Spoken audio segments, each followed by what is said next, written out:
निघेल का? निघेल का? वाटतं तुम्हाला निघेल? नाही, कारवाई तर आपण करू, ह्याबद्दल शंका नाही. 100% कारवाई करू. आता ते पगारी कोणतरी आहे ते सक्तीच्या रजेवर आहेत ना, साहेब म्हणतात त्यांनीच आदेश दिला, कसा काय? तू जागेवर दिसतो, आठवलं होतं. ते येतात कसं काढायचं? त्यांचे शब्द पण आहेत ना सर, व्हिडिओ नेट पहा ना, त्यांचे शब्द पण आहे. उचला शब्द सक्तीच्या रजेवरती असताना तुमचा माणूस जातोच कसं काय, हे सगळ्यात मोठं तुमची चूक आहे. सगळ्या गोष्टी घेतोय आणि मग कारवाईसाठी प्रस्ताव. मला सांगा, या महिलेला हे बघा साहेब, या महिला आता मी व्हिडिओ मी एवढं तापलो नव्हतो, मग बी तुम्ही बघितलं, मदत देताना बी मी शांत होतो. व्हिडिओ फरफटलाय त्या महिलेला.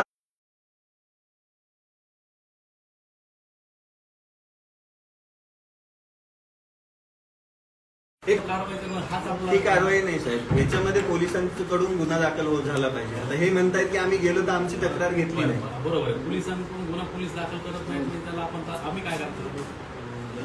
म्हणजे नगरपालिकेकडून हे अधिकारी काय करतात? आता आपण ठीक आहे, आपण जाऊ. मी काय सांगत आहे तुम्हाला, आपण करत नाहीये, पण यांनी 30 तास झाले तरी कोणतीच कारवाई केली नाही ना त्याच्यावरती. माणसं आल्यानंतर ह्या माणसांवरती कोणत्या बी मुळात सगळ्यात इम्पॉर्टंट गोष्ट झालं त्याच्यानंतर ऑफिस डे चालतं. आपण नोटीस दिलेली आहे ऑलरेडी. मी तेच सांगतोय, ते राज्य संवर्गातील कर्मचाऱ्यांसाठी मला वर पाठवावं लागेल. आणि मी यापूर्वी सांगितलं की सफाई कामगार जे आहेत त्यांच्यावरती आपण कारवाई करत नाही, पण तरी सुद्धा या प्रकरणामध्ये थोडासा त्यांच्याबद्दलचा हेच दिसत आहे. तुम्ही जे म्हणालात की आजूबाजूला बसून उभं राहून जे हसतायत वगैरे, त्याही अँगलनं आम्ही कारवाई करू. आणि सगळ्यात महत्त्वाचं, जे आदेश देत होते त्यांच्यावर शिस्तभंगाची ह्याची कारवाई करण्यासाठी आपण प्रस्ताव फॉरवर्ड करू. हे 100% करणार. परंतु मी ते त्याही वेळेला सांगत होतो की आमची कारवाईची पद्धत चुकली, हे मान्य आहे.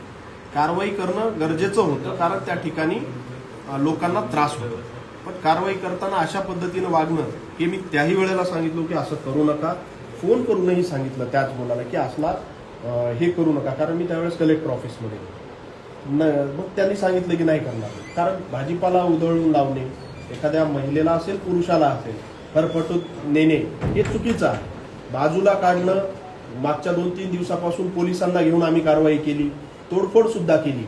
जे अनधिकृत गाडे वगैरे आहेत रस्त्यावरचे जे होते ते ठीक आहे, ते त्याला आम्ही बरोबर आहे असंच सांगितलं. पण हे करणं चुकीचं आहे, हे मी त्याही वेळेला सांगितलं.